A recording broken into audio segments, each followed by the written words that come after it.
Hello guys, this is miss Hasan and you are watching Hasan art studio. आज इस video में हम डिस्कस करने वाले हैं द बंगाल स्कूल के क्वेश्चन एंड आंसर्स। और ये हमारे क्वेश्चन एंड आंसर सीरीज़ का 5th वन वीडियो है। और अगर आपने इससे पहले वीडियोस नहीं देखे हैं तो आप उनको डिस्क्रिप्शन में जा करके उनका लिंक मिल जाएगा, वहाँ से आप जा करके देख सकते हैं। और अगर आपने पूरा सिलेबस कंप्लीट नहीं किया है या अभी तक नहीं पढ़ा है तो आप वन शॉट वीडियो जा करके देख सकते हैं और फुल मार्क्स की तैयारी आप एक ही वीडियो से कर सकते हैं। अगर आपको हमारी वीडियो बेनिफिशियल लगती है तो आप हमारे चैनल को सब्सक्राइब कर सकते हैं और शेयर कर सकते हैं अपने फ्रेंड्स के साथ जो 12th क्लास में है और उनके पास पेंटिंग सब्जेक्ट है। तो चलिए शुरू करते हैं आज की video. Okay, so let get start. Bengal school of painting. So यहाँ पर सबसे पहले हम मल्टीपल क्वेश्चंस की बात करते हैं। In which technique the Bengal school of painting are made. तो अभी तक जैसे हम टेक्निक की बात करते थे, टेम्परा टेक्निक हो रही थी अभी तक डेक्कन स्कूल तक, बट यहाँ पर वॉश और ऐड हो चुका है इसके अंदर। तो इसकी जो टेक्निक है वो है tempera and wash. Question number 2 आता है, mention the title of the painting done by painter Abanindranath Tagore of the Bengal school. तो अबनिंद्रनाथ टैगोर की पेंटिंग जो बंगाल स्कूल में आपके सिलेबस में है उसकी बात यहाँ पर हो रही है। तो वो पेंटिंग है जर्नीज एंड नेक्स्ट आता है name any painting from Bengal school. तो कोई भी एक पेंटिंग जो बंगाल स्कूल से हो। जब आपका पूरा क्वेश्चन पेपर आता है तो उसमें सारे चैप्टर से आपके क्वेश्चंस आते हैं, तो उसमें ऐसे भी क्वेश्चन आ जाते हैं जिससे कि ऐसे कोई पेंटिंग पूछ ली जाती है किसी एक चैप्टर का नाम लेकर के। तो यहाँ पर राधा की बात करें तो राधा बंगाल स्कूल में कोई पेंटिंग नहीं है हमारे सिलेबस में। कृष्णा विद गोपीज ये पेंटिंग पहाड़ी स्कूल की है। एंड चांद वी बी प्लेइंग पोलो ये डेक्कन स्कूल की पेंटिंग है, आपने पढ़ ही लिया है। तो यहाँ पर एक पेंटिंग बचती है जो है शिव एंड सती, जो नंदलाल बोस की पेंटिंग है, वो आपका राइट आंसर है। अभी question number 4, to which period the Meghdoot painting is belong. तो कौन से पीरियड से मेघदूत पेंटिंग बिलोंग करती है? तो वो करती है मॉडर्न पीरियड से। Who is the artist of the painting Shiva and Sati. तो शिव एंड सती के जो आर्टिस्ट हैं वो कौन हैं? तो वो आपके नंदलाल बोस हैं। ओके, इन्हें सिर्फ बोस भी कहा जा सकता है। Who become the leader of the Bengal school of painting. तो वो आपके अबनिंद्रनाथ टैगोर बनते हैं leader of the Bengal school of painting. Question 7 आता है, what was the British propaganda. तो ब्रिटिश का प्रोपेजेंडा क्या था? India has rich art tradition, नहीं। Spread hate about Indian art and culture. तो ये आपका राइट आंसर है कि जो है ब्रिटिशर्स यहाँ पर हेट फैला रहे थे इंडियन आर्ट एंड कल्चर के रिगार्डिंग। अभी question number 8, who was the principle of government art college in Kolkata. तो उस टाइम पे गवर्नमेंट आर्ट कॉलेज कोलकाता के जो प्रिंसिपल थे वो E.B. हेवल थे। And who was the vice principle of government art college in Kolkata. तो उस टाइम की बात करें तो अबनिंद्रनाथ टैगोर या अबनी बाबू भी इनको कहते हैं। तो ये आपके वाइस प्रिंसिपल थे। जब E.B. हेवल प्रिंसिपल थे तो अबनी बाबू वाइस प्रिंसिपल थे।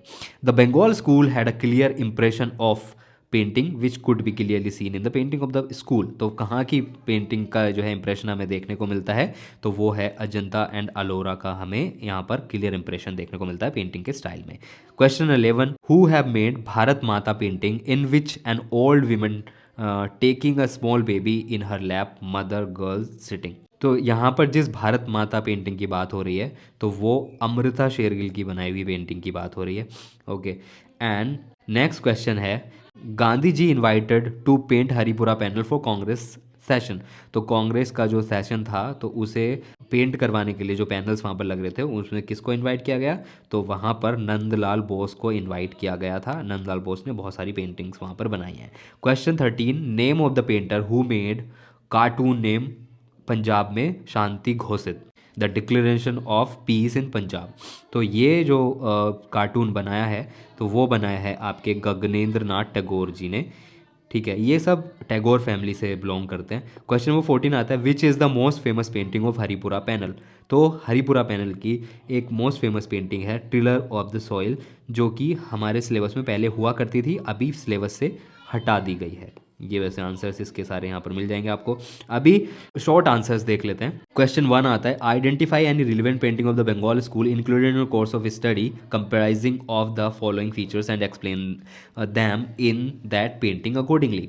सो यहाँ पर in the background a lamp shade is shown with the burning flame and smoke in the Mughal miniature manner. तो यहाँ पर एक पेंटिंग देखने को मिलती है, उसमें लैम्प पीछे रखा हुआ है और उसमें उसका स्मोक भी दिख रहा है। तो आप यहाँ से इसके सब्जेक्ट मैटर से आप पहचान सकते हैं कि यहाँ पर बात हो रही है राधिका की, जो कि MAR चुगताई की पेंटिंग है। तो वहाँ आप उस पेंटिंग को यहाँ पर डिस्क्राइब कर सकते हैं। अभी सेकेंड वन देख लेते हैं।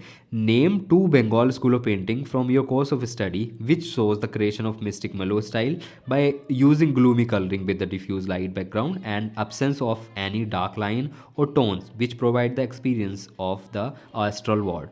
तो यहाँ पर बंगाल स्कूल की कई सारी पेंटिंग आती हैं जिसमें मैस्टिक मेलो स्टाइल दिख रहा है और absence ऑफ डार्क लाइन्स हैं, मतलब थिन लाइन उसमें बहुत यूज़ करी गई हैं। तो वो आपके यहाँ पर हो सकते हैं।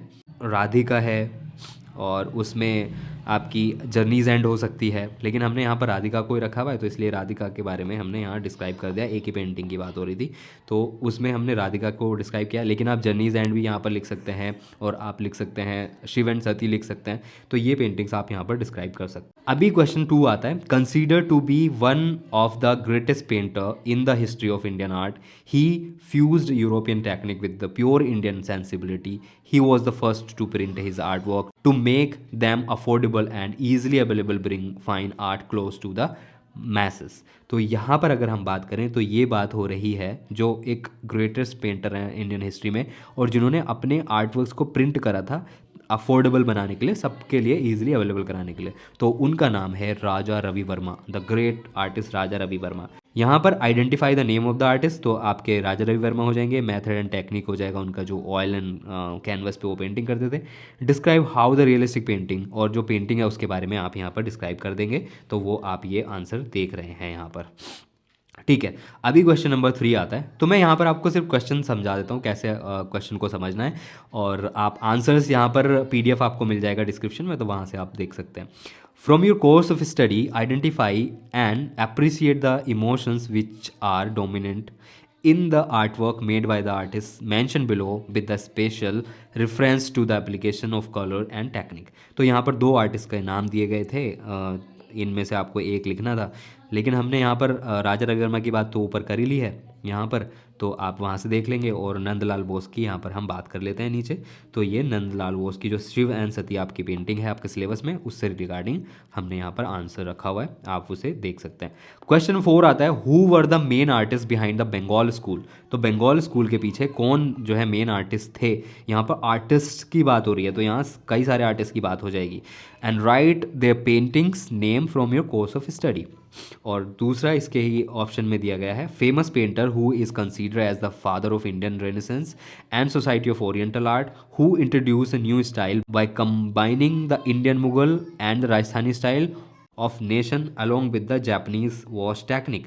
His style later become known as the Bengal school. Identify this artist and describe his name, main medium and name of the major artwork। तो यहाँ पर बात हो रही है अवनींद्रनाथ टैगोर की, क्योंकि वही जो आर्टिस्ट हैं बिहाइंड द बंगाल स्कूल उनको कहा जाता है the famous painter who is consider father of Indian renaissance. तो अवनींद्रनाथ टैगोर की यहाँ पर बात हो रही है और आप ये इसका आंसर इस टाइप से आप लिख सकते हैं। अभी क्वेश्चन नंबर 5 की बात करें। Love is an integral part of life. This is the emotion that reinforce the feelings of security and the concern for other in human being. In separation it's become more stronger and awakens longing for the beloved union। Appropriately criticize any one picture given below in which the above sentiment have been expressed। तो यहाँ पर राजा रवि वर्मा की बात हुई है। इसमें जो राजा रवि वर्मा ने जो पेंटिंग है Ram vanquishing bride of the ocean, तो वहाँ पर राम सीता जी को लेने लंका जा रहे हैं और उसमें तो जो भी चीज़ दिखाई गई है जो डिवोशन ऑफ लव ये सारी चीज़ें उसमें।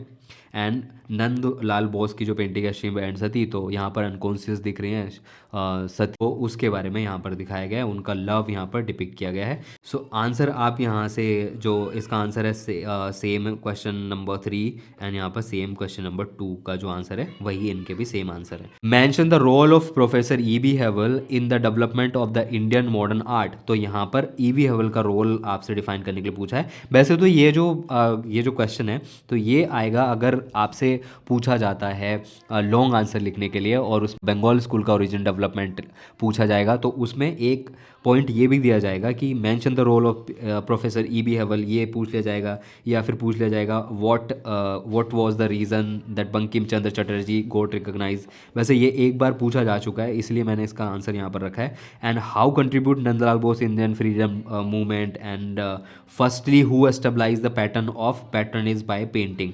तो यहाँ पर ये लॉन्ग क्वेश्चन में आपके ऐसा इसको ऐड करा जा सकता है एक पॉइंट जिस पे आपसे लिखने के लिए कहा दिया जाएगा, तो आप इनको भी पढ़ करके जा सकते हैं। अभी लॉन्ग क्वेश्चन देख लेते हैं। तो क्वेश्चन नंबर 1 आता है जैसे, the Bengal school gave Indian art identity and acceptance which was lost due to foreign invention and the British rule.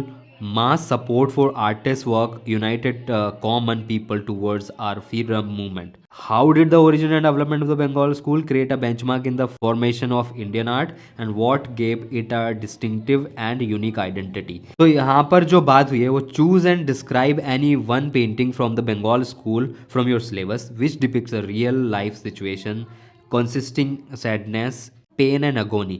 तो यहाँ पर वैसे जर्नीज एंड की बात हो रही है, ठीक है। और सपोर्ट द आंसर जिसमें पॉइंट्स होने चाहिए, origin development, name of the painting and it's artist, and medium and colour painting, composition, arrangement and subject matter. जो पेंटिंग सेलेक्ट करेंगे, जैसे अभी जर्नीज एंड की यहाँ पर बात हो रही है, तो उसमें ये चीज़ें और होनी चाहिए। ओरिजिन डेवलपमेंट तो आप बंगाल स्कूल का लिख ही देंगे, तो ये आपका 200 वर्ड्स का आंसर होने वाला है। Write an essay on the Bengal school, तो उसमें भी वही लिखना है आपको अगर 6 मार्क्स में आ रहा है तो, और ये सिर्फ 2 लाइन लिखी आ जाती है, 1 लाइन लिखी आ जाती है, तभी भी आपको वही लिखना है। Write an essay on the original development of the Bengal school of painting, तो इसमें ओरिजिनल डेवलपमेंट यहाँ पर पॉइंट रख के दे देता है कि वो भाई आपको ये चीज़ें कवर करनी है आपको अपने आंसर में।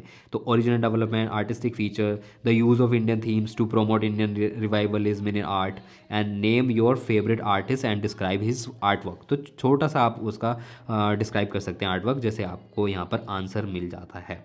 ओके, अब बात करते हैं नेक्स्ट क्वेश्चन की, और कैसे आपसे क्वेश्चन पूछे जा सकते हैं। तो जैसे ये है, write an essay on the contribution of Bengal school in promoting nationalism. Next, write an essay on the contribution of Indian artist in struggle for national freedom movement. वैसे ये जो है ना ओरिजिनल डेवलपमेंट के साथ भी ये पॉइंट रख के आ जाता है कि आपको ये भी आप में उसमें लिखना है, और यहाँ पर मैं अलग से भी ये डिस्कस कर रहा हूँ ताकि आप अगर ये सिर्फ पूछा जाए आपसे तो आप अच्छे से लिख सकें उसे, उसके साथ आता है। तो इसीलिए हमने यहाँ पर एक छोटा सा इसके बारे में भी ये रखा हुआ है। Write about the prominent artists active during the national freedom movement. How did these artists contribute to the freedom movement? Write about anyone such artwork which played an important role in the struggle of freedom.